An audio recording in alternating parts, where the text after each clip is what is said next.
tag you with it too. Okay, I see the live sign. Yeah. Yes. So we are now live. So what I'm gonna do is go back to the Taylor House publishing page, and I'm gonna share it to my page. It'll be tagged. It'll be tagged on my page. So I'm gonna tag you with it, and who's ever. Okay.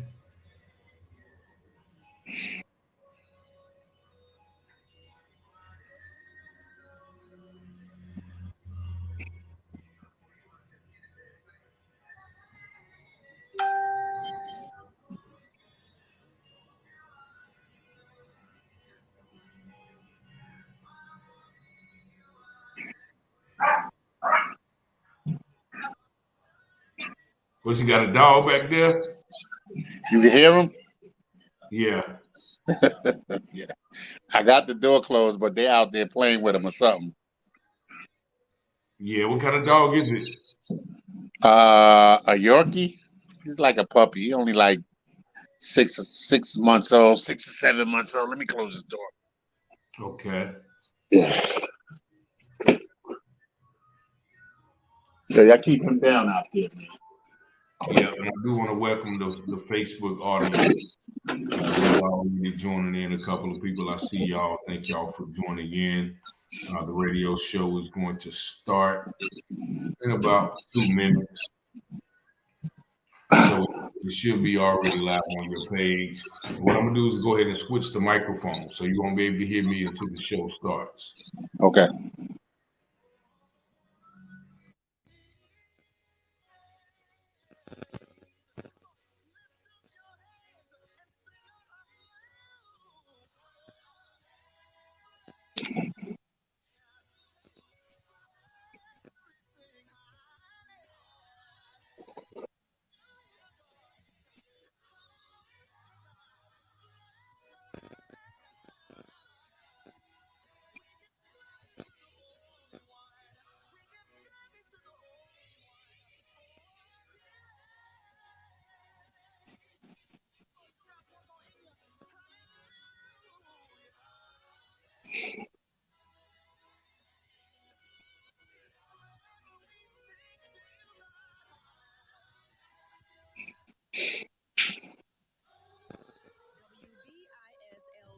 .1069 Winterville, Aden, Griffin, Southside, Greenville, North Carolina. I try to be a better man, but folks just don't understand. Try to do all I can to deal with this addiction in me. Lord, I wanna change. I can't stay the same. But the sins that in my veins, it's trying its best just to kill me. Good evening, ladies and gentlemen. Welcome once again to the UTurn Radio Show. I am your host, Richard Taylor. We're back once again this week here at Awesome Radio. Make sure if you haven't visited our website, www.wbisawesomeradio.org, visit the website. And if you do want to download the app, you can download it through Alexa, Google Play, or the Apple Store. Also, we are on Roku TV. We have a Roku TV channel, so you can check us out there, Awesome Radio. And also, you can check us out on the local station, GPAT TV here in Greenville. Once again, I'll feel free to call in on the show, 252-756-2008. And I am back with part two. We did a show earlier last month. I have my special guest, Michael J. Brandt, and he's an author. He's a administrator, a person who has overcome. The song on the beginning, talks about overcome the addiction. So he's definitely a man with an amazing story, and we're going to talk about a little bit about that. But this just first, I want to say welcome, Mr. Brandt. How you doing today? Thank you so much. First of all, I'd like to thank God for allowing me to be on the UTurn Show with my man Richard right here. And I'm doing fine, man. I'm doing great. Thank you for asking. That's good, man. That's good. And a lot Yeah. of people he's from New York, man. I'm from North Carolina, so I always had a respect for the New Yorkers. The New Yorkers used to come down here and show us the way. Almost, it was always cool. And they had the new slang, the fresh clothes. So much respect to my New Yorkers, man, and thank God for allowing us to be here. So we're gonna start off, man. Tell us how it was growing up in New York, man. Like I said, everybody, know New York is a tough place, and we hear a lot of stories. How Right. was it for you growing up in the Big Apple? Well, as a kid, New York was a lot of fun, and it's still a lot of fun. But the neighborhood that I lived in, which was Brownsville, in the borough of Brooklyn, uh, presented with a lot of challenges. You know, um, shout out to all the people in Brownsville. There's a lot of hardworking parents, a lot of hardworking people out there in Brownsville that don't really get a lot of credit for being residents in Brownsville, because there's so much going on in Brownsville. From when I was growing up all the way up until now. Oh, Brownsville was very challenging in the aspect that, you know, for me as a little kid, there was a lot of negative images, around. Um, as a young child, I grew up in a tenement building on Mother Gasson between Riverdale and Livonia. And, I saw a lot of things as a young kid, maybe from 5 years old. I think I can remember as far back as 5 years old, you know, coming into my building and seeing people in the building with needles in their arms, with rubber bands around their arms, shooting dope. At the time as a kid, I didn't really know what it was. It was during like the Vietnam era, and a lot of our soldiers came back from Vietnam, hooked on drugs. The main drug at that time was heroin, and in order for me and my mother to get in and out of the building, we had to step over what they called back then dope addicts. Today they call them dope fiends or whatever, but I had to step over dope addicts, and I would see them nodding out. I would see the needles in their arm, the rubber band around their arm, and I would ask my mother, I'm like, "Mommy, what are they doing? Who are these people?" And my mother would say, "Oh, those just dope addicts," and rush me in the house. You know, so um, you yeah, told me about an yeah, incident the first time. I right. think when you was what 5 years old, or was it 7? Where you was I actually was robbed. 5 years old, and we came home one night from being out, and our apartment was robbed. Little did we know the dope addicts was casing our apartment out every time we came in and out. So Mm-hmm. one night we went out and we came back, the apartment was robbed. The things were thrown all over the place. The door was broken in, the window was broken, things were missing. My mother called the cops, and the cops was like, "Oh, I can remember the cops saying, well, they broke the lock. You better hope they don't come back." You So there know, was pretty much no help from the cops. there was no help from the cops because they had already taken what they wanted and they were gone. But as a kid, that was very traumatic for me because the last thing I heard was that you better hope they don't come back. So trying to sleep in an apartment where it's just been robbed and you thinking the robber's going to come back, that's very traumatic. Like, I don't think I slept that whole night, maybe not that whole week, Yeah. for fear of the dope fiends coming back. Yeah. And You then there know, was an incident. I think you said you got even robbed by some dope things. Or I got robbed by some dope fiends.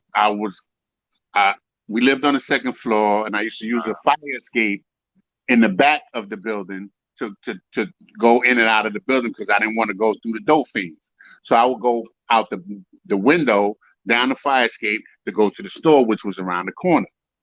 And as I was coming from the store, coming back towards the fire escape, some dope fiends, accosted me and was like, "Yo, give me what you got, this, that." And as a kid, you scared. I just started running. how old were you then? I was still 5. I was like 5 years old. And I was still, I ran for my first, and I had my cousin with me. He was maybe 6 years old. So we both started running. He ran up the fire escape first. I ran up behind him. And as I looked back, one of the dope fiends had already threw a table leg, and it was coming flying at me as I look back, it hit me in the head, bust my whole eye open, and I almost fell off the fire escape. If it wasn't for my cousin grabbing me, having the right mind to grab me and pull me back over the fire escape and pull me into the window where my mother was in horror, you know, screaming because my eye was busted open. I'm bleeding profusely, you know, had to call an ambulance, called the police, and, you know, off to the hospital I went. But that was also another trauma. Childhood trauma. So at 5 years old, that should never happen to a 5-year-old, especially by some grown men. Yeah, that was a rough time, man. Like I said, and from what I hear about heroin users, they'll do anything to get that fixed because they need it. Well, when they need a fix, everybody's in danger. Everybody's in danger. So moving forward, like growing up, like how was the home life outside of that? Like eventually y'all moved from out of there, right? Exactly. So we moved right down the street, 2 blocks away, into the projects. It's called Brownsville Houses. I lived on Osborne Street and Dumont. 311 Osborne Street and between Dumont and Rockaway.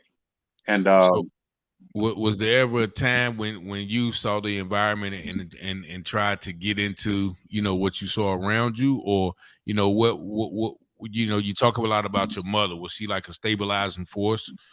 My mother was everything. I didn't have a father, you know, not that I didn't have a father, but my father was not around. As a 5-year-old child, I had never even seen my father. I've heard stories of him, this, that, and the third, but I didn't have a male figure in my home. Right? Okay. It was just my mother. My mother worked in the school. She was an educator, right? Mm-hmm. And education was all she drilled into me. Have respect for your elders, go to school, and you're gonna do chores. Basically, that was my mother. So right? Define the stereotypes then. So you didn't get in trouble, you know, as a child and a teen. No, as a child, I did not get it. Not as a young child. I mean, as a young child, as an adolescent, trouble always came to me, right? In the form of bullying. You know, like I said, I didn't have no brothers. I didn't have no sisters.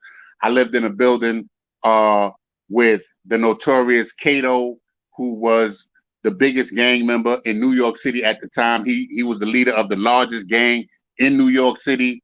I saw a lot of things happening in the building, outside of the building, that pertained to the gang life. And then, you know, like I said, I was a kid. I was a quiet kid. You know, they saw me always with my mother, you know, and because my mother worked in school, you know, that kind of backfired on me because my mother was very strict at home and she was very strict at the school. So I had to deal with a lot of bullying. I used to sell newspapers, you know, on Sundays, and I got robbed, right? I got robbed. Somebody punched me in the mouth. My mother sent me to the store to get something. Somebody punched me in the mouth. Took all my money, took all the groceries, all of that. And so that, again, was another trauma. So at a certain point in my life, you know, I decided that I'm not going to be a victim no more. Okay. You understand? Like, I'm tired of being a victim. I'm tired of people bullying me. I'm tired of people hitting on me. I'm tired of people taking things from me. You know, and I had to develop some courage. So at what point in your life was that? How old would you say that was? I would say like around 13, 11. Okay. So back in the day, there used to be karate movies. Let me just go there. Oh, yeah, There's Bruce Lee. Bruce Lee movies, 5 Fingers of Death, all this Into the Dragon, all these different karate movies. Like the Wu-Tang Clan was into. I love to go to the karate movies. And one day I asked my mother, I said, you know what? I want to join karate school. And my mother was like, okay, because she was tired of me getting bullied too. Okay. You know, she was getting tired of me coming home all busted up, you know, this and the third, you know. So she's like, bet, I'm going to put you in karate school. So I went to karate school probably at the age of 10. Uh-huh. By the age of 13, I was a purple belt in karate, right? And so karate taught me self-defense, and it taught me courage. So now when the bullies came around, they got their ass, excuse my language, they got their butts kicked. Uh-huh. You know what I'm saying? And Yeah. so, but like I said, I was a scared kid, and in order not to become a victim, I started hanging with the victimizers, the people Okay. that was victimizing other people. You So you know, started running with the bad guys. right? I felt safe around them. You Oh, know, so we I ran with the bad guys basically. Yeah. but yet and still you didn't get in any trouble.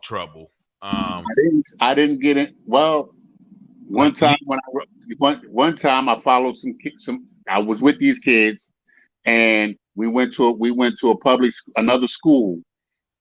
I was probably like in the sixth. Matter of fact, I was 12 years old. I went with these kids to another school, and one of the kids robbed another kid for his leather coat. Right? He mm-hmm. didn't tell us that he knew the kid. Right? He went and he robbed this kid, and we all ran off with him. Before I know it, the police was at my house. Right? Because he picked the kid knew him. The police picked him up. He told on us. Next, the police came, and we was all down at the precinct at 12 years old. So that was the first time I had any dealings with the law. Thank God it went through like the family court system. Nothing really came of it except for the kid who took the code. He had been arrested numerous times before that, and he went like to a group home or something like that. But that was my first brush with the law at 12 years old. So, but eventually though, you escaped the hard and gritty streets of New York, and you eventually end up going to college, right?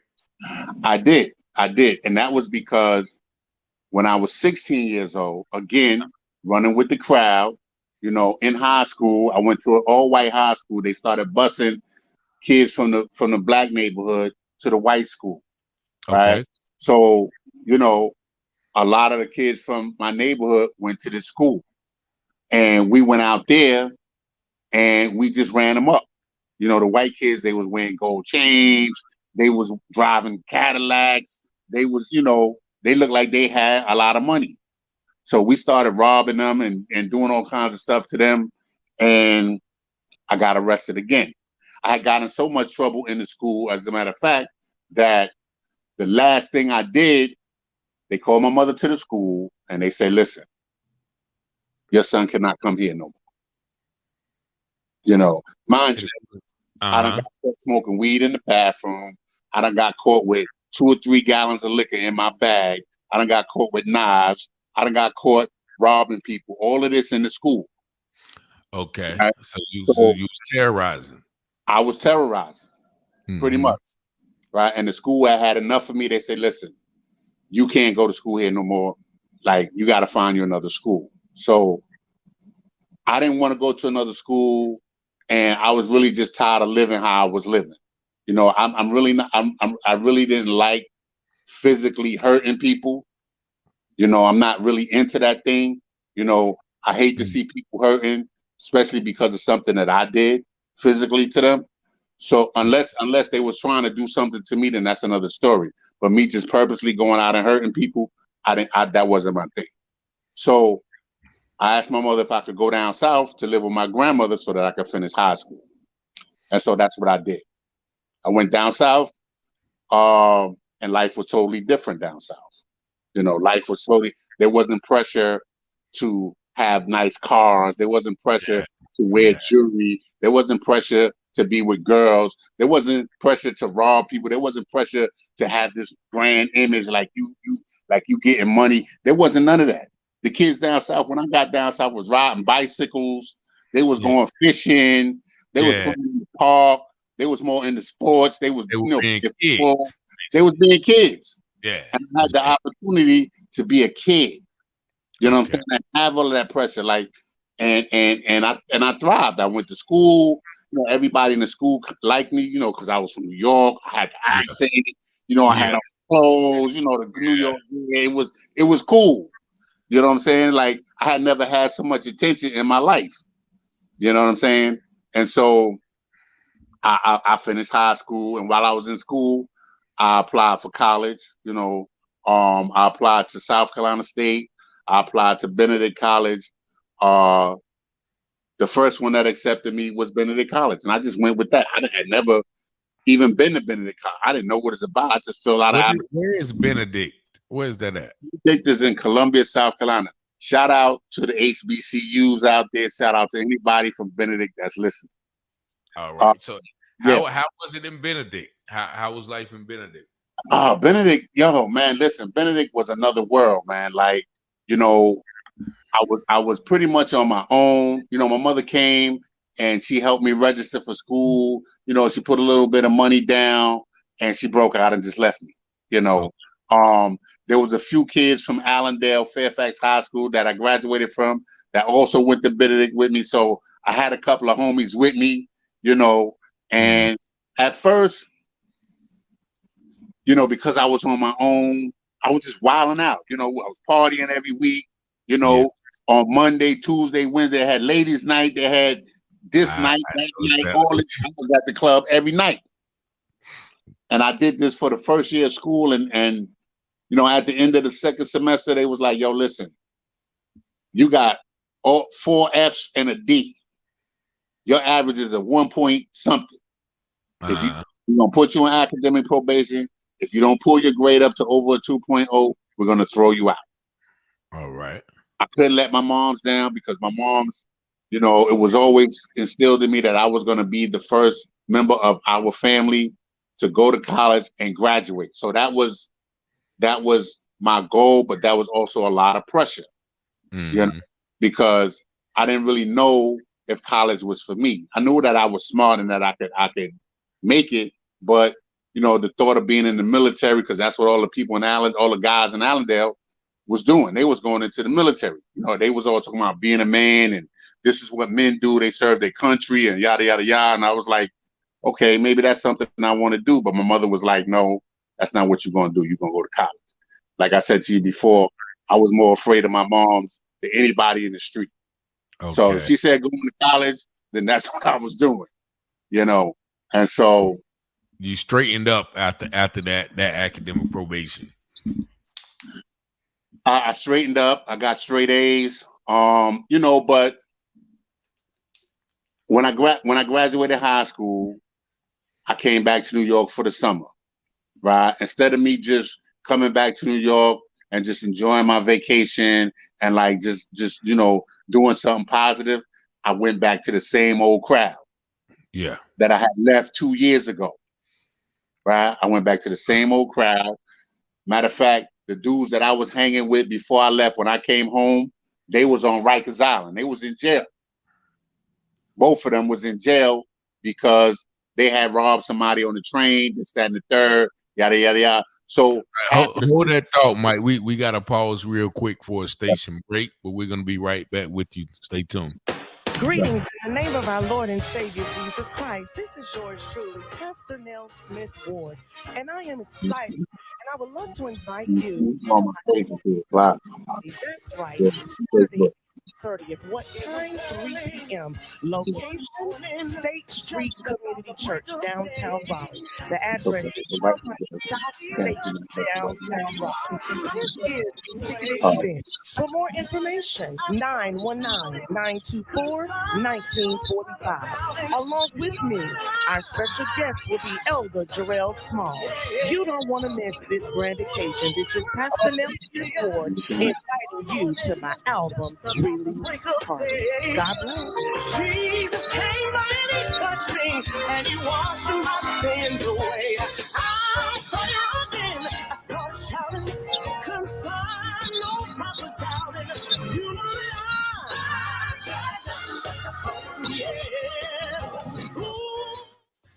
Special funding for this program is brought to you by Meemaw's Liquidation.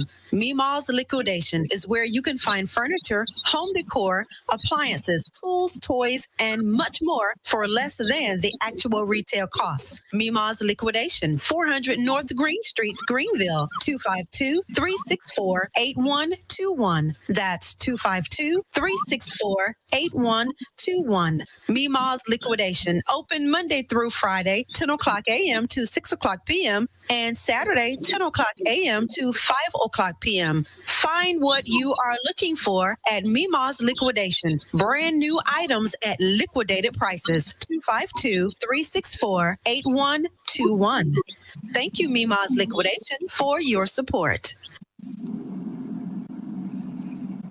And we are back here at Awesome Radio, www.wbisawesomeradio.org. I am your host, Richard Taylor, here on the UTurn Show.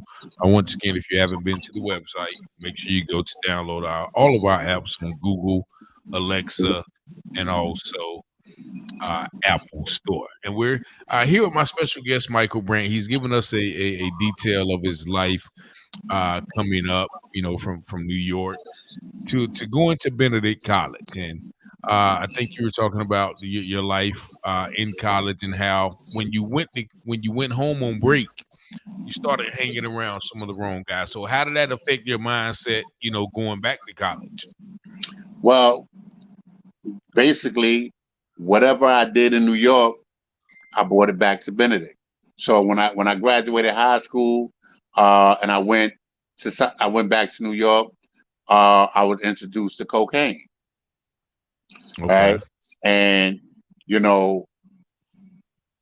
when I as a kid, I was a shy kid. I really wasn't that outgoing.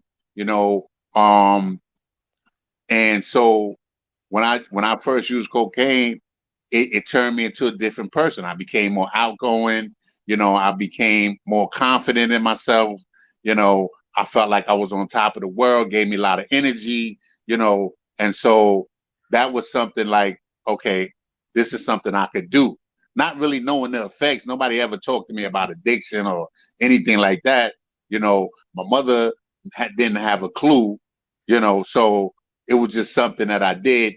But it became like a part of my image, it became part of my image, like I developed this image when I got to school. And so, because that image was in New York, that was the image. Everybody was like, we getting money, we gonna get high, we gonna get clothes, we gonna, that kind of thing. So I brought that image with me to Benedict. So when you went back to school, you were using cocaine. I know a lot of times it's taboo. So like, did you do it secretly? Well, it wasn't taboo at that time. At that time, there was a lot of kids in college that was doing cocaine for the first time. And I found that a lot of people was interested in it, and so that's when I decided that I was going to sell it. Right, I could make some money off of this, because everybody in school. Not everybody, but there was a lot of kids in school that wanted to use drugs. So is that in school when you first started to, indulge in like the criminal lifestyle of being, a quote unquote hustler? In school, yes. I had flashes of being a hustler before I left to come down south, but yeah, I picked it back up again, and the new thing was cocaine. Okay, it was. I'm gonna sell this. We're gonna make some money. We're gonna get the girls. We're gonna do this. We're gonna party. We're gonna, so all of that just played into the whole image. Because in college, I found that, and this may not be true for everyone, but a lot of people in college, they come to college and they reinvent themselves. If they was a nobody in high school, they became somebody in college. Right. Whether that somebody was real or not. You understand? I was one of those people. And so you reinvented yourself into Money Mike. I think I reinvented myself into Money Mike. Yes. So, and I spent the whole lifetime trying to live that image, Money Mike. Right. And Money Mike, is what that image is what led me into bigger, let's say, crimes. Okay. So, You know, but despite the selling in high school, I mean, in college and using in college, you eventually did graduate. Am I correct? I graduated. I graduated a semester late, but that was Okay. only because I was on probation the first year of college, right? Oh, But I did graduate. Um, I graduated, as they say, not summa cum laude, but I graduated, oh Lordy, or thank you, yeah, Lord. yeah. You got out of there. You Yeah, I got graduated, thank you, Lord. You know what I'm So when saying? you got out, did you stay in South Carolina or did you move back to New York? Well, I tried to stay in South Carolina, but at the time there was there was a lot of colleges in South Carolina, but the main college was University of South Carolina, Yes, right? USC. So at the time, a Benedict College degree up against a University of South Carolina degree meant absolutely nothing. So Okay. needless to say, all the university kids got the good jobs, Okay. right? So I was not able to secure a job. So I came back to New York, after uh, really just depleting all my resources and trying to, pay my rent and this, that, and the third. And it got to be too hectic. So I came back to New York. And what did you do when you came back to New York? Like, what was When your I came return back like? to New York, I got a job working Mm, for the federal government. I think I said this before. It was a highly classified job, uh, mm, and a very, very secure job. Um, but it was a very demanding job. Uh, it was more like the military, like mm. there was a chain of command. I had to wear a uniform. All of these things was against the image of Money Mike. Okay. You So understand? at that time, were you still actively, using cocaine or? I was still actively using cocaine. I was still actively hanging out. Again, I came back to New York, got with the crowd again, the same crowd that was doing the same thing that they was doing when I left 4 years ago. They were still committing crimes. They were still, using drugs, and all of that again for some reason appealed to me, right? They was anti-police. They was anti-uniform. So the job that I had was a law enforcement job. It was pro uniform, and it fit against the image that I was trying to portray in the streets. So I was not happy there. Okay. So when did things start to, for lack of a better phrase, spiral out of control for you? Well, things started to spiral out of control because now I was making my own money.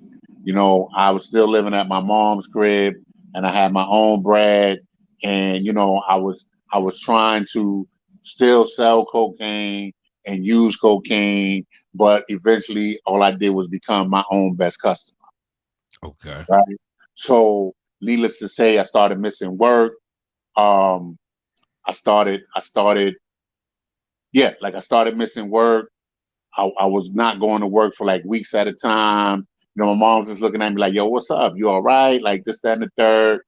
And you know, she came in my room one night, and I was sitting there sniffing cocaine, and she caught me, Ah, man.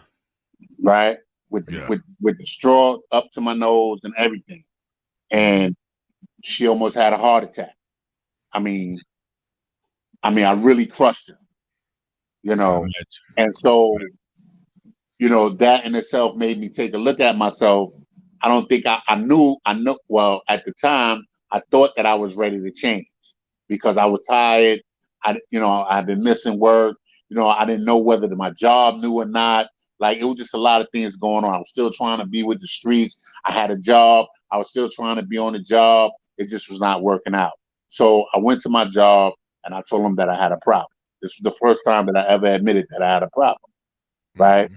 I didn't know what they was going to do. I didn't know what I was going to do. But eventually, I went through the EAP, and they sent me to a rehab for 28 days. How did that Right? work when you came out? You know, Rehab is good. I was good. I was good as long as I was in the program. Thank you. Yeah, Right. yeah. I was good as long as I was in the program. But as soon as I walked out, I don't think it was a day before I got high again. Okay. No, all that did was just give me a break from getting high. Gave me an opportunity to figure out what I was going to do next. But when I got off that train and I had some money saved up because my job was still paying me, the first thing I did was I went and I got high. Wow. Yeah. Wow. So your job was still available to you when you got out. My job was still available to me, but because I got high and I didn't report to work again, I just figured, you know what, this don't make no sense. So I resigned. Yeah. Okay. Well, just we'll say we're gonna continue this right after this station break from Awesome Radio. Partial funding for this program is brought to you by The Breakfast Bar, Comfort Food, 605 Albemarle Avenue, Greenville, 252-565-8310. Open Tuesday through Saturday, 7 a.m. to 3 p.m. Sunday, 8 a.m. to 4 p.m. Closed on Monday. Dine in or take out. No delivery. 252-565-8310. Chicken and waffles, shrimp and grits. The Breakfast Bar is a Southern breakfast and brunch restaurant located at 605 Albemarle Avenue, Greenville, 252-565-8310. Comfort Food. The Breakfast Bar is not just a restaurant. It's a place where family and friends can have a wonderful time while enjoying a multitude of delicious Southern-inspired breakfast and brunch dishes. It's breakfast and brunch for the soul. Comfort Food. Thank you, The Breakfast Bar, for your support. Greetings in the name of our Lord and Savior Jesus Christ. This is yours truly, Pastor Nell Smith Ward, and I am excited, and I would love to invite you to my album release party. That's right, Saturday, April 30th. What time? 3 p.m. Location, State Street Community Church, downtown Raleigh. The address is 1200 South State Street, downtown Raleigh. This is a ticketed event. For more information, 919-924-9255. Along with me, our special guest will be Elder Jarrell Small. You don't want to miss this grand occasion. This is Pastor Nell Smith Ward inviting you to my album release party. God bless. Jesus came by and he touched me, and he washed my sins away. I saw you again, I started shouting, couldn't find no proper doubting. You know that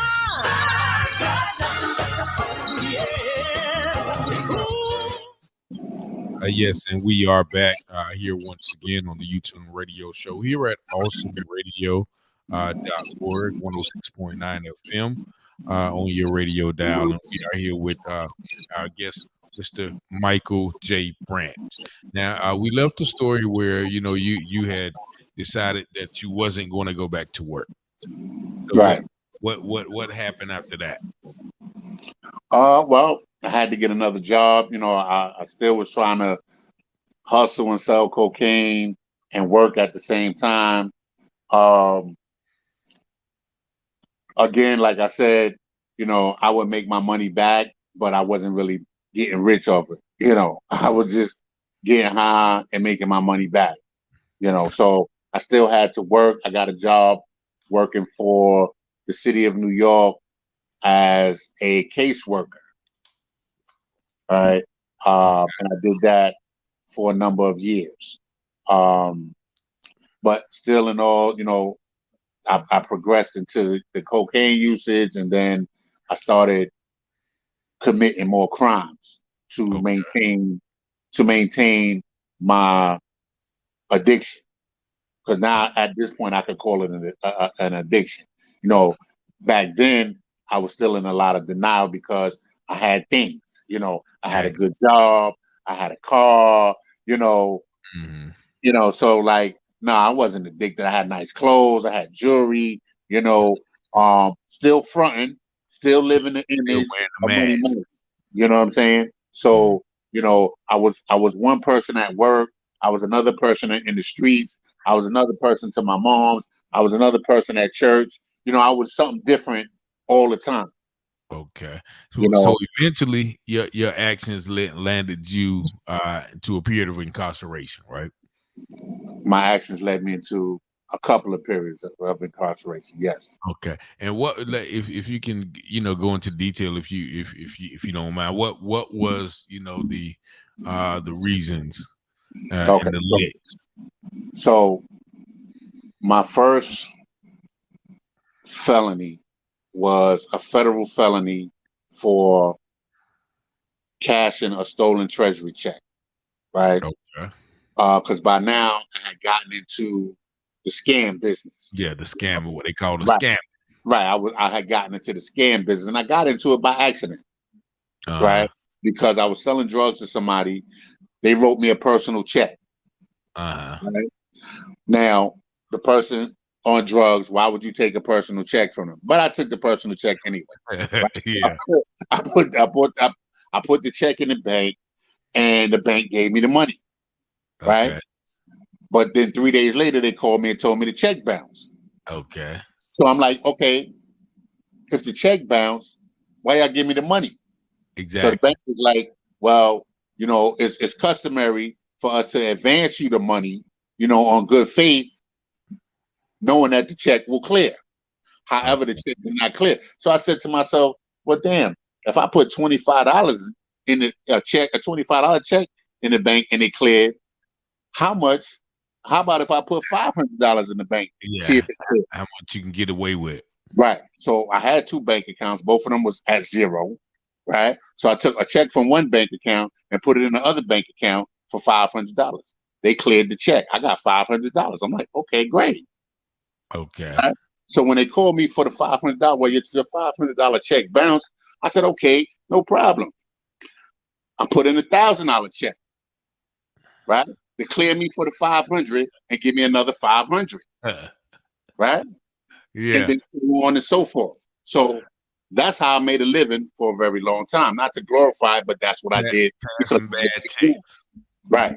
Not to glorify it, And then I started recruiting people off the street to open up bank accounts so we could drop these bounce checks in their accounts. Okay. Right? Okay. And that's how I made a living for a very long time. I made a living. I made such a good living that I didn't even have to go to work. I worked for the city, so I could take as much time off as I wanted. I was still getting paid from the city, but I was making more money bouncing checks all around town. Now Okay. in the South, they lock your butt up for bouncing checks. Yeah. So Not in New York. with the stolen treasury check, how much time did you get for that? Well, I got 5 years probation for that. Okay. Right. But then while I was on probation, I got arrested for possession of a controlled substance. I got caught with felony weight cocaine in my pocket coming out of drug spot. Okay. Right. So Now was that long a story, setup or just a nah, coincidence? it wasn't a setup. It was just I was in the wrong place at the wrong time. The building was hot. It just was all wrong. The Okay. building was hot. We waited too long for the product. The police were circling the block. Uh, And when I pulled off I had been there so long that it started getting dark. And when I pulled off from the spot, I didn't have my headlights on in my car. okay. So basically, they pulled me over because my headlights was off, Mm. right? And then when they did the search, they found the drugs in my pocket. So they took me to jail. So Oh, that drug, I got convicted of attempted possession of a controlled substance and I had to do, because I already had one felony, they sentenced me to 1.5 to 3 years in prison. okay. Right. But while I was going to trial, while I was going through the process of that, I had gotten a new job working for a So you was private. out on bail. I was out Mm. on bail, and Okay. I had got a job working for a Fortune 500 company. Now, granted, I've been getting all these good jobs all along, right? Mm. But this Fortune 500 company, I was a claims adjuster, right? So the Okay. first thing they did was introduce me to what? The checks, right? So they Yeah. introduced me to the checks, and my job was to pay insurance claims, right? Uh, I would pay claims upwards of $5 million, $7 million, $10 million, but it had to go to the higher ups. I would process the claim, but if it was over a certain amount, it had to go to the higher ups for final approval. Yeah. So I decided that I was going to make phony claims. So I made a phony claim at first for like $75,000, and I cashed the check, and then I did a few more. Right, and then I went to somebody. Your name or somebody else's name? It was in somebody else's name, never in my name. Yeah, right. Definitely.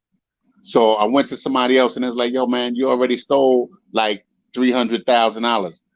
Might as well steal $1 million. I'm on drugs. I'm getting high. I'm getting money. I'm just like, okay, yeah, that sounded good to me, right? So that's what I did. I recruited some people to give me death certificates. They all had death in their family, so they got the death certificates, and I made up the phony claims, right? And I stole over $1 million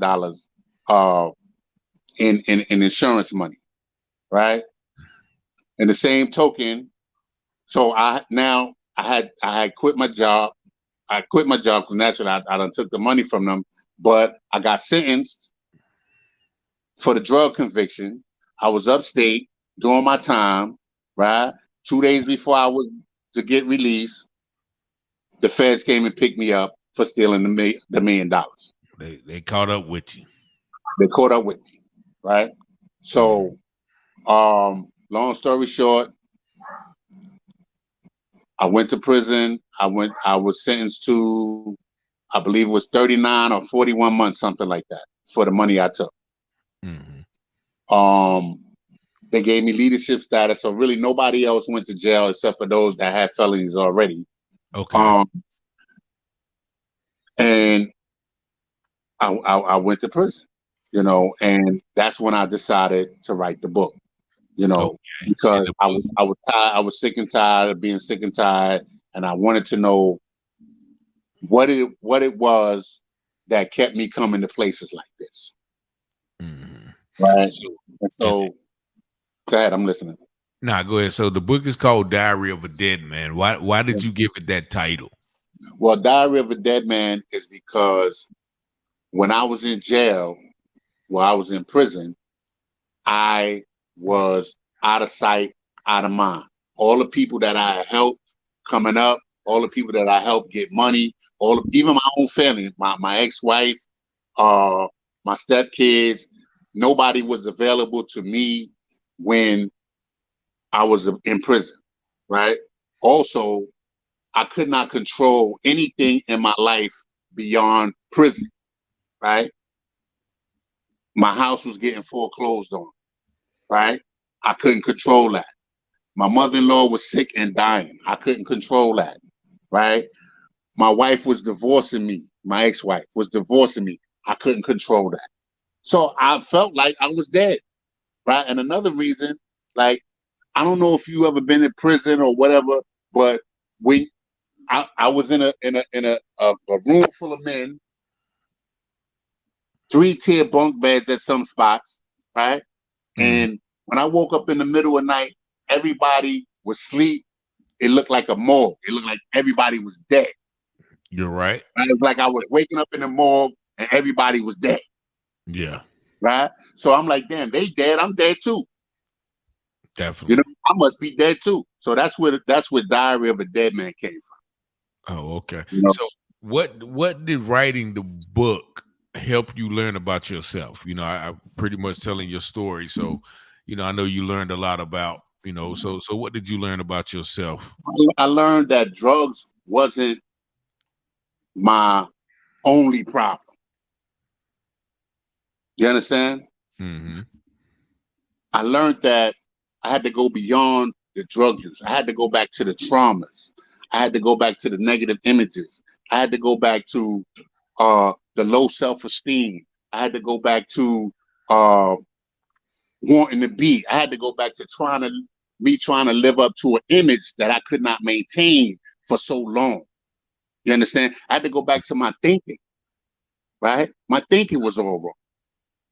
My thinking was all wrong. I remember telling my mother that I was going to be a millionaire by the time I was 35. Right? Yes. But when I said that out of my mouth, I really had no clue how I was going to be a millionaire, how I was going to become a millionaire. I didn't have a plan. Right? When I got out of college, I didn't have a plan. Right? Graduating college was my only goal. I didn't plan beyond college. You understand? So when I was in prison, you know, I felt like my 3 felonies nullified everything I did in my life. Right? The college degree was just a waste. Right? That I needed to start from scratch. You know, and so before I left prison, I made a goal. I made a goal for myself.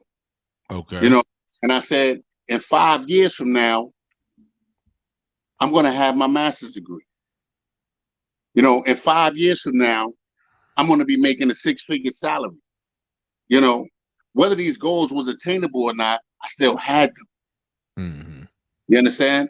And so when I got out of prison, you know, by way of the residential drug abuse program, you know, which really helped me to, it was more of a cognitive behavioral program than a drug program. So they worked on your thinking, your stinking thinking, your thinking errors, your criminal behavior, all of that. That's what it worked on. So I knew when I left prison that I was never coming back to prison, even though that's what they were saying. You know, they give you all the statistics. All the first, you know, if you got a felony, there's 70% chance that you'll return. You know, they give you all these statistics when you're in jail. And I'm sitting there like, not me. I'm not coming back up in this joint, right? Because I got too much going on for me. You know, it finally dawned on me. And you know, I did a lot of praying. I did a lot of walking the track. I did a lot of praying. That the prison was on a mountain. It was very picturesque. It showed me all of God's glory. It showed me how he feed the eagles, how he feed the deer, how he feed the muskrat, how he feed the chipmunks, all of that. I watched all of that from my window. I didn't really watch television. I watched nature and how God provided for everything. And I said, God's going to provide for me the same way he provides for these animals out here, because man got dominion over all the animals, right? So pretty much you had a revelation. What he's going to do for me, right? And so I did a lot of praying. I did a lot of soul searching, and I really wanted to get my life together. Now, granted, when I got out of prison, I still had some struggles. You know, but you know, my ex-wife divorced me. You know, she sold the house and ran away with the money. You know, all of that. Took the cars, all that. Wanted to fight me over it, and I was over it. I was like, you know what? You have all that shit. I don't care. I don't care, because those are just things I can get them back. You know, I got another mission in mind. So I came back home, and I looked for a young lady that I used to work with, because I told her about my hustle. And she was the only person in my life that told me the truth. She told me, yo, you're going to go to jail. And the whole time I was in prison, that's all I could think about. Right? And so I went and I looked her up. Me and her been married 15 years now. That okay, because that's I was gonna ask you that later on, because I know you're married. So what was that? What was she a stabilizing force? She was definitely a stabilizing force for me, because she was going through her own thing. I was going through my own thing. You know, I just got out of prison. I just got divorced, you know, and we both prayed and we both leaned on each other and we lifted each other up and we became soulmates and we fell in love and we got married and we have 2 daughters, and you know, then I got custody of my son because my ex-wife, you know, just was on some other stuff that she sent my son to me. So we all was a family now. You know, that's and, good. Excuse me, yeah, and you know, so. Yes, let me read a couple of comments real quick. Roger Taylor said, "Thank God for His grace and mercy. You are blessed."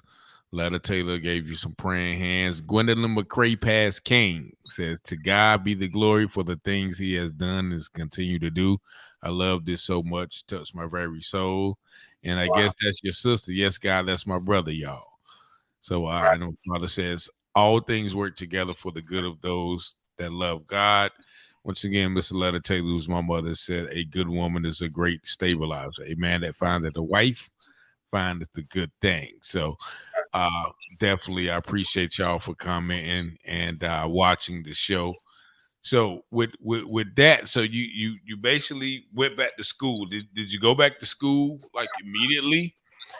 I know I worked for a couple of years, you know, working with people with mental illness and substance abuse issues, helping people to, you know, helping to empower people to do better in their lives. That's what I dedicated my life to. So, and then because, you know, in that industry, you can't really move up without credentials. So I decided to go back to school and get my master's degree. So I got my master's degree in 2012, right? And so now I've worked for what they call ACT teams. You know, I've been working with the mentally ill, chemical abuser population for the last 15 years. Now I am an administrator for the state. I oversee 7 programs that are responsible for providing housing for people with substance abuse issues and mental health issues who are homeless, for single adults and for families. So I still have my hand in helping to empower people to do better.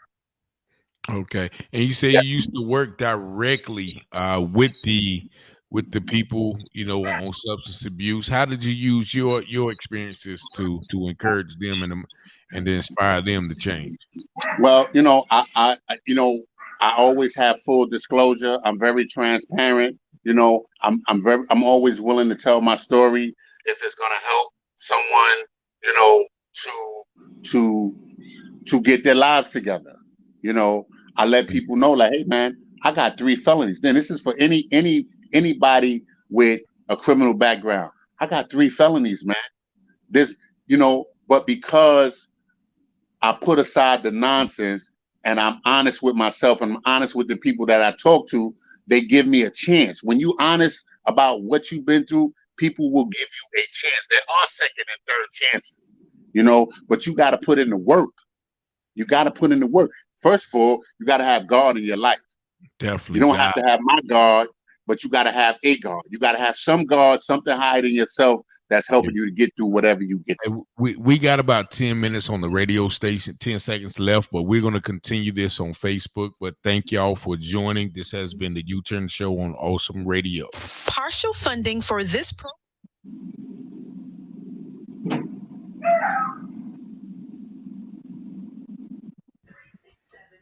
Can you still hear me? I can hear you. Oh, okay. Okay. So basically, you do so. At what point did you realize that God is what you need, and you started to develop that relationship? Well, I realized, like I said, 5 years ago, I realized that I was just tripping myself up, making decisions on my own without the help of God, right? And I just decided that I needed to place my life in the hands of God. Like, I need God to work this for me because I can't do it by myself. Anytime I do something, I put my foot in it.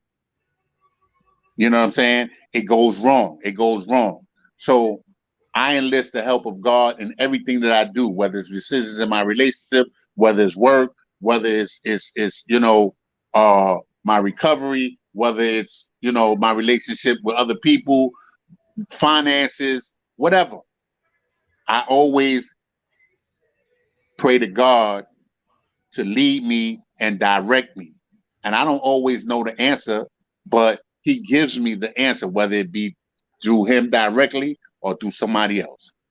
He sent you into my life through somebody else. Definitely. You understand? Sharice I as well. give all the glory to God, all the glory. You know, and so that's how I operate now. You know, I don't try to, because I still got things in me that will tell me to write a check. I still got things in me that tell me, oh, you could do a little bit of drugs, or you could drink a little bit of alcohol. You understand? I still Yeah. got that in me. So why would I rely on me? You know? Yeah. So and you mentioned recovery. Like so what type of things that do you do? Because like I said, we all just one bad thought away of Right. going. So what type of things do you do to ensure that those thoughts, don't overtake you? Well, I keep myself in the company of people that's in recovery. I keep myself around people that are positive, right? That are gonna accept me for who I am and not judge me because I don't drink or I don't smoke or I don't do drugs. You understand? I seek people that are just like me, right? That's positive minded, that have some direction in their life, that know where they want to go and know what they want to do, and that's that. They're not putting up no fronts. They're not living up, with no images. They just being them, living their lives one day at a time. So now what about those family members or even those friends or those coworkers, the people you may have to deal with that still Right. indulge or maybe still on the wrong path. How do you relate or deal with them in that capacity? Like you said, because some people will judge you for not drinking or judge you for not smoking or Right. judge you for not doing the thing. So how do you deal with them? The people, of course, you don't seek them out, but Right. when you have to deal with those circles, whether it be Well, through listen, if it's at work, then I keep it professional, right? And I let people know I don't have to go out at the end of the night with you guys to drink and this, that, and I just let them know I don't drink. I don't drink. I don't do drugs. You know what I'm saying? You make the choice. You know what I'm saying? Do you want to hang out with me? But I'm not going to put myself in that position, right? So Mhm. if you want me to go out with you and drink, then the answer is probably no, right? If you want me to go out with you and do drugs, then the answer is definitely no, right? Yeah. Um, and if you judge me, that's okay. It's okay. That means you really don't know me. You really don't know what I'm about. So why would I waste my time with you anyway? You So what know? type of things do you do, for fun or recreation or to Well, unwind I when hang out life? with my kids. I find like I read. I write. I pray. I exercise. I go to the gym. You know, I hang out with my wife. You Definitely. know, and I go out. I go out with her and her friends because they more like on a positive level. They drink. You know what I'm saying? But I don't indulge in drinking, and they accept me for that. You know what I'm saying? Like I don't have to drink, and I don't want to drink. All right. Yeah. So they accept me and that's what I do. I'm pretty much a loner. I lost some friends when I wrote this book. Oh You yeah. know, yeah, I lost some friends because these are some of the same friends that when I was coming up encouraged me to do wrong. You know what I'm saying? They never had the courage to me to say, yo, come on, son. Like, look at what you're doing. Like, yo, you got a college degree. Why are you doing this? They just went along with whatever I was doing because it was beneficial to them. Right. So when I wrote it in the book, even though I changed the names of the characters, they know who they are. Yeah. Yeah. Right. So in reading the book, they got a little salty. Right. So were I you didn't. ever approached? Like, did they actually call you? Because I know They I got a actually, couple of well, calls one, for my one, of, book. one of my friends just stopped talking to me, period. He didn't even call me. One person did call me and said I said something about him that he didn't like, and I apologized to him. And I try to explain to them that I wrote this book when I was in prison, right? Uh-huh. And when I was in prison, I was in my feelings about a lot of things that a lot of people did to me. I was in my feelings about people taking advantage of me when I had bread, right? But when I was in jail, I couldn't get a nickel from them, Mm-hmm. right? So yeah, I wrote about you in the book because I was salty. I was mad because I took care of y'all. out there in the street, right? Mhm. But now I need something, I can't get nothing. See, a lot of people don't understand though. With you writing that book, though, that's your story too. Like that's your side of the story. I Right. had to tell people, say, if you want to tell how you felt about the Then situation, you write a book. write your own Right. book. You Then you know. write a book. So Exactly. yeah. So Are you planning on writing more? You know, say I know you said you write. Do you planning on writing another book? Because you said you actually sat on this book for 13 years after. Right. You Exactly. got I have plans to write another book. I have plans to write a few books. I'm thinking about doing children's books, right? I also have the I wouldn't want to call it a sequel, but as you said it, how you said it last week, the change, the what you said was the word you used. The transformation. The transformation. I like that one. Yeah. Right. Yeah. So because actually you ended that book, I guess, actually when you were still in prison. I ended the book. The day I walked out of prison was the last day I wrote in the book. Okay. So right? yeah, you definitely have to do, a sequel because you got to let people know. You know, everything that you read right here is just the precursor of what that you're doing now, which is, like I said, it's awesome working with the people, that you work with. That's why I asked you so many questions about the program that you do, because helping people who are on drugs get housing. I never thought about it, as you said, like homelessness is a big factor in using drugs. It is, right? Because what else do you have to turn to when you stressed out about living in the streets? If you drink, and you become homeless, naturally your drinking is going to become worse. Mm-hmm. If you do drugs and you become homeless, naturally your drug use is going to increase because you are homeless. So in New York, the premise is that if we give these people housing, then they can start to think about how they're going to get off of drugs.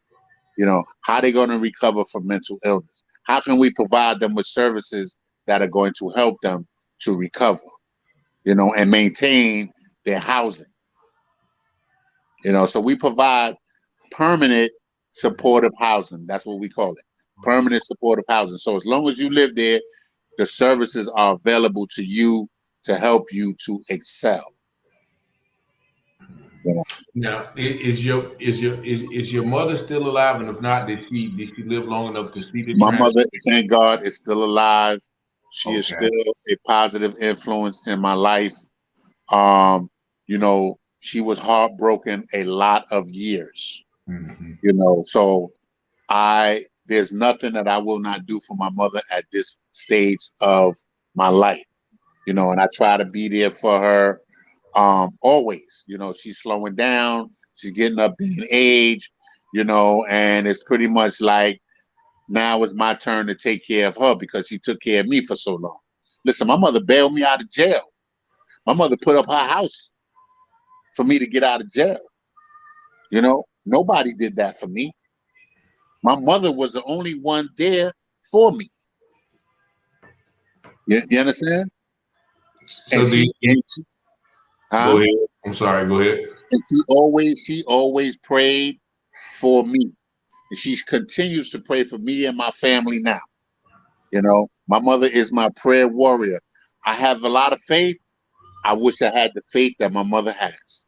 Yeah, because it's I tell my mother celebrated a birthday earlier this month, and I told her I wouldn't know where I would be without her, because if there was one person who always going to stick by your side, right, wrong, or indifferent, it's there going you to be. Go. There you So, go. It wasn't easy. It wasn't easy. Oh yeah. Because she had, my ex-wife telling her, "Don't put up your house for him." No. She had, a lot of people, not a lot of people, but just that one person saying like, no. But my mother, like I said, my mother's a praying woman, and God directed her to do what she had to do, and so, I'm grateful to her, man. I'm grateful to God. I'm grateful, period, man. Like, in retrospect, with with the ex-wife situation, like, was she an addiction too, or it was just you, and or was well, she a let's driving? just put it like this. That was part of the attraction, Okay, right? the lifestyle. Right. Right.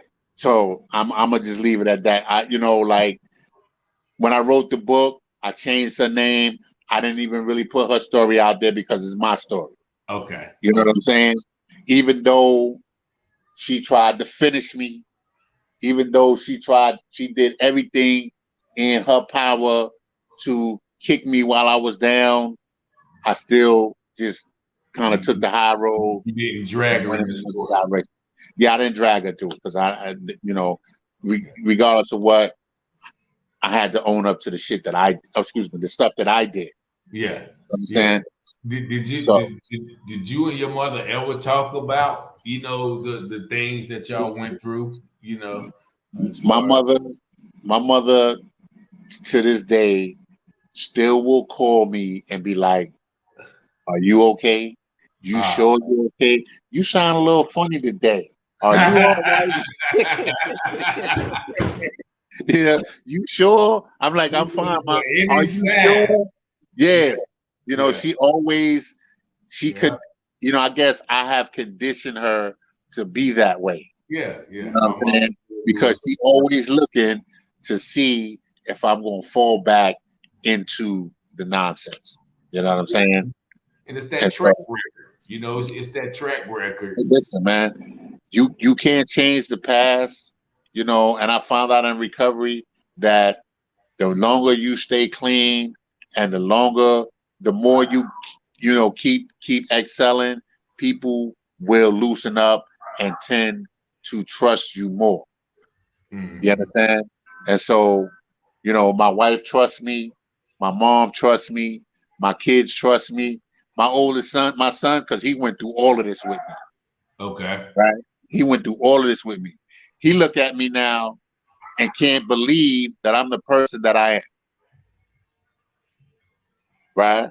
He got his own issues because my son was very close to me when I started going to prison. And so he felt he got abandonment issues because of me going to prison, and then when I got out of prison, his mom sent him to me. So like she abandoned him, so he got a lot of his own issues Shuffled when it around a comes little. to that. But when he look at me now, he look at me different. Before, I had to deal with the disrespect, because he was angry, he was resentful. I had to deal with all of that, and once I got myself together, it's been 5 years, now that I've been in recovery. Like he look at me totally different now. Like, yo, man, I can't believe what you're doing. He see me on the radio, he see me doing podcasts, he see me write a book, and he's like, whoa, man, like, so he's an aspiring rapper, and he's doing videos and stuff like that. So he's seeing me like still striving, so my other kids, my daughters, they looking at me like, yo, man, doing okay, That's all right, man. That's good. I'm happy, man. Life is good right now. And you say so your mother was in the church. Was she in the church the whole while, like as far as bringing you up? Never left the church. My mother is in church every day of the week.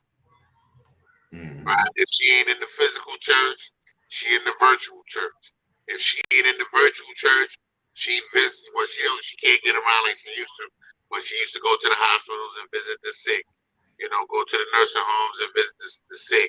She does the sick report at church. She's like on the usher board and all this stuff. My mother been at this one church probably 55 years, man. I'm 58.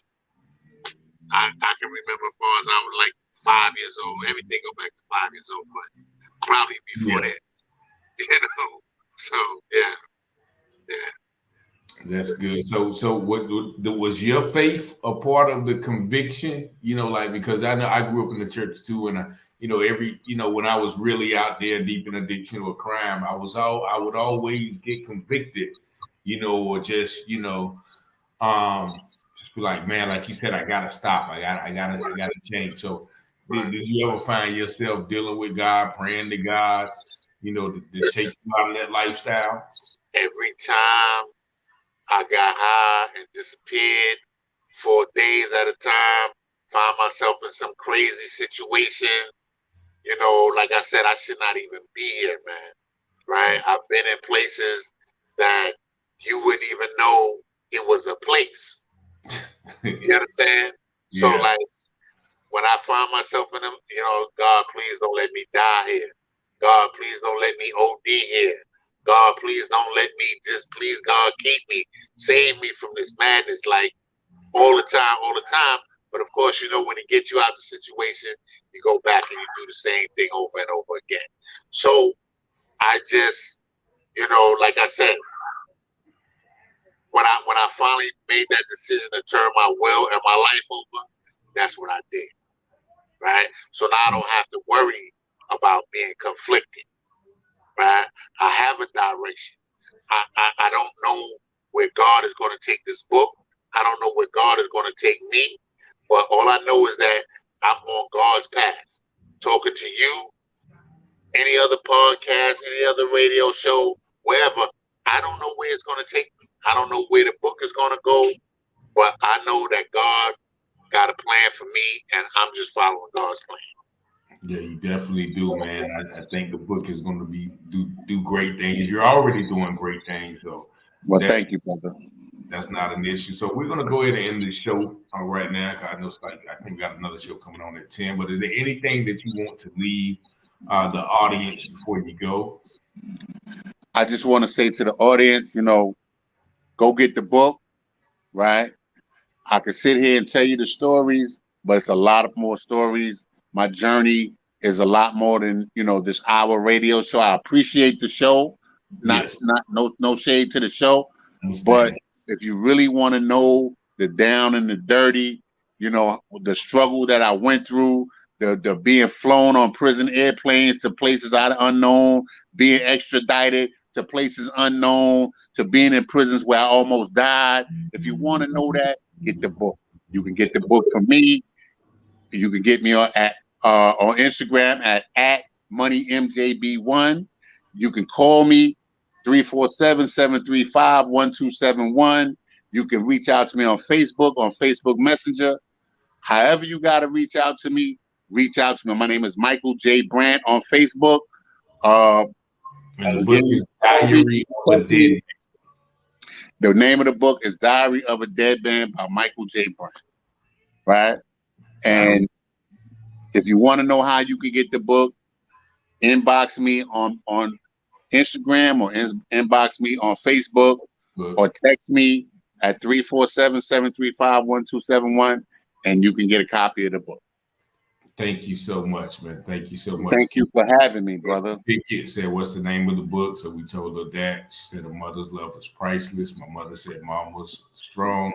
Father said, thank you for an excellent program tonight. Thank you all for listening. We probably going to have you back again because, like I said, an hour doesn't do you justice.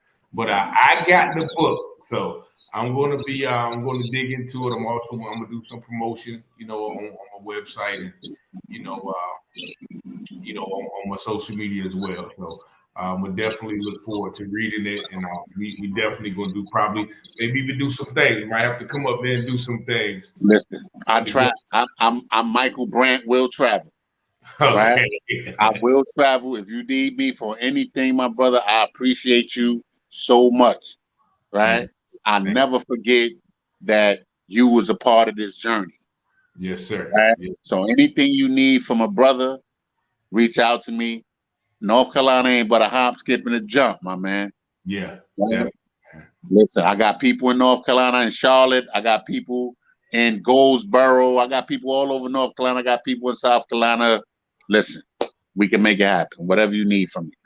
Definitely, man. I thank you so much, and I thank all of our listeners for joining. We're gonna Join us next week. Same time, same place at the UTurn Show. Thank y'all for listening. Thank you for having me, bro. Thank you. Peace.